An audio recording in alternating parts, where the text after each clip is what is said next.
People living outside of the United Kingdom predominantly associate the country with one language: English. Being the birthplace of the world's most widely spoken language, this is hardly surprising. Being a Brit living here day to day, it is easy to forget that there are 7 other languages native to Great Britain and Ireland in the modern era, albeit 2 of these are recently extinct. Certain events, however, have brought these languages back to the spotlight. Recently, the local government of Orkney, Britain's second most northerly archipelago, made an almost unbelievable statement. They would be tabling a proposal to potentially become a self-governing territory of Norway.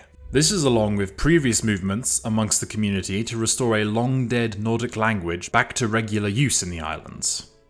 In addition to this, Snowdonia National Park has been officially renamed Eryri, the region's name in the Welsh language. The Irish language film The Quiet Girl, for me, shone a spotlight on these native languages in a new way. And certainly, for the people at the Oscars Academy, that's for certain.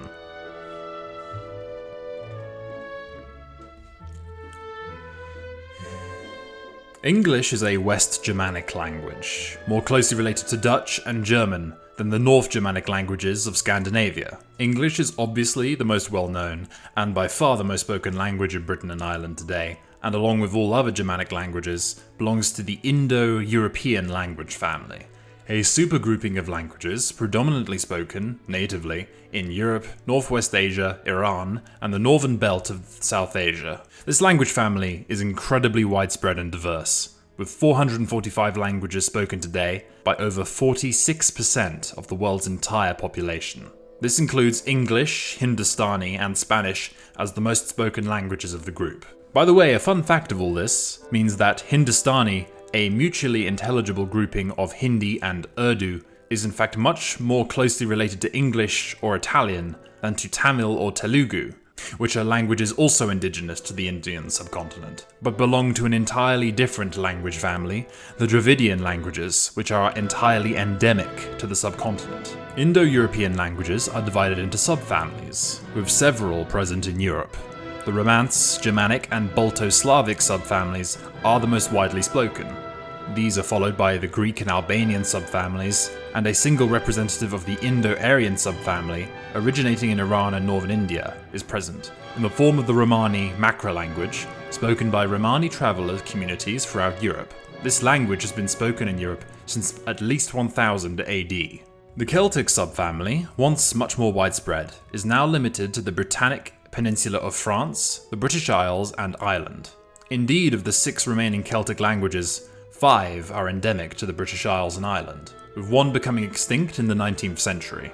The extinction of these languages is part of the process of the centralization of European states and of cultural assimilation, wherein minority languages become abandoned in favour of more widely spoken languages that serve as a lingua franca. This process has eliminated dozens of languages in Europe alone over the past 200 years.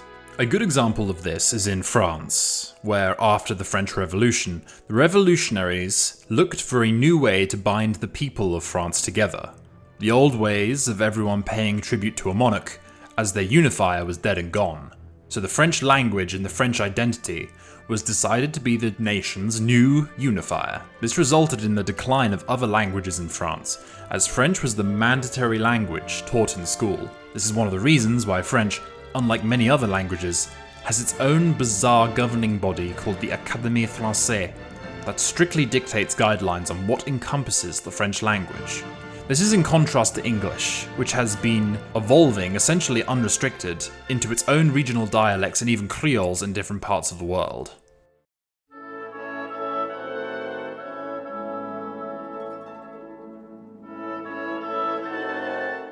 Including English, 8 languages are indigenous to Great Britain and Ireland, that are spoken or have been spoken going into modern times.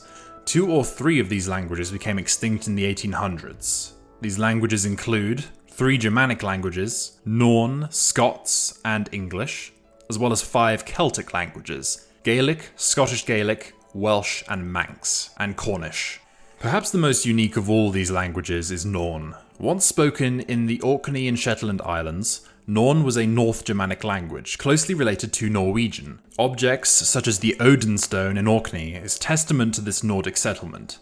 Norn spread through the outer and inner islands of Scotland through waves of settlers coming from the west coast of Norway as part of the Viking expansions, which tracks with the close relatedness of Norwegian and Norn. This is one of the 3 indigenous languages of Scotland, and the only one to become extinct in the modern era, reportedly with the death of one Walter Sutherland. The Germanic language of Scots shares a common ancestor with English, and Scots is the most closely related language to English out of all languages extant today, albeit a declining relative. Some authors even hold that Scots is merely a dialect of English.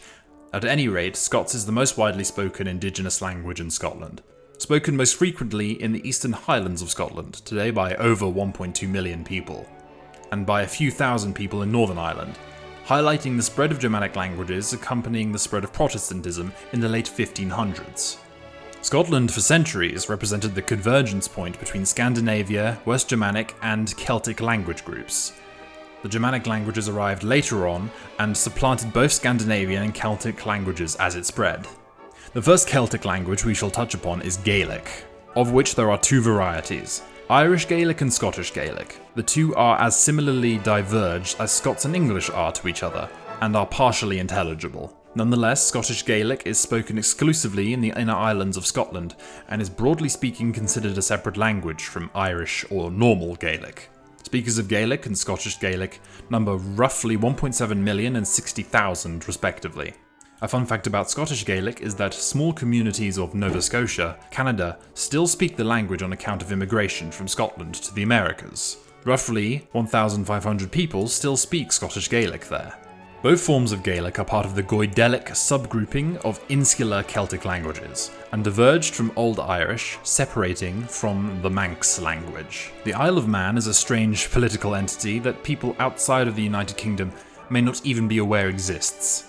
Look on the UK's Wikipedia page, and you will see nestled between the United Kingdom and the Republic of Ireland a small island in the Celtic Sea, yet not highlighted as part of either nation.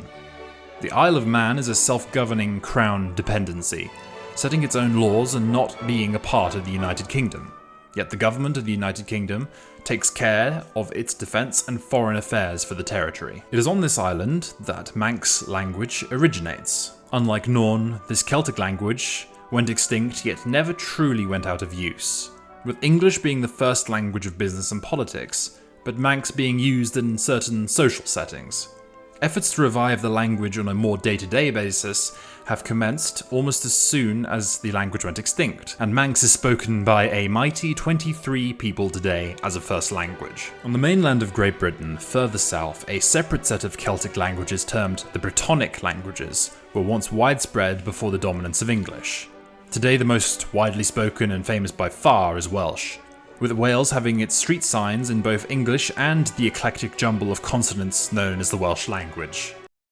Now today we had a big contrast in temperature across the UK, just 12 degrees over coastal parts of eastern England with cloudy skies, but in the sunshine in northwest Wales at RAF Mona, just up the road from Llanfair Pwllgwyn, Gaelic and Celtic, Llantysilio Gogogoch, the temperature got to 21 Celsius, that's 70 in Fahrenheit.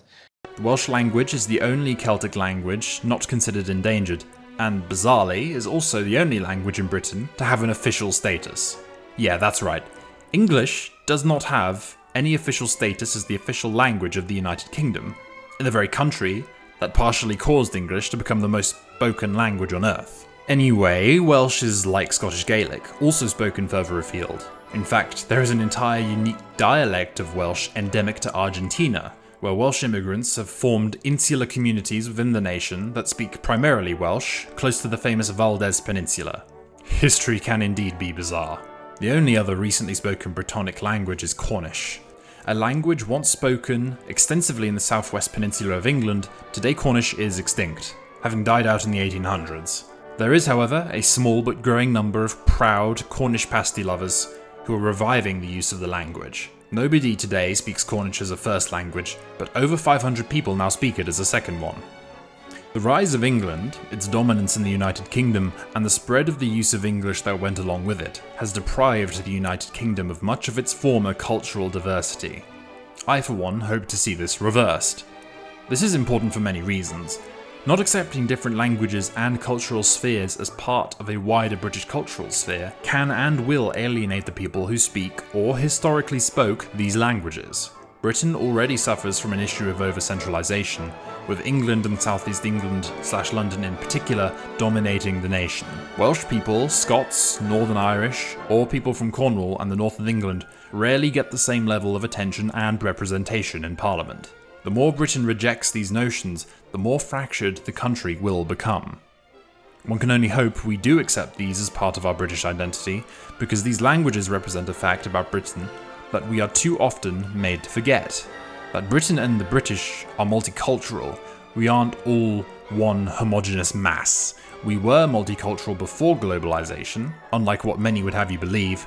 Being British doesn't necessarily mean speaking English, being born on the island of Great Britain, or even being Christian.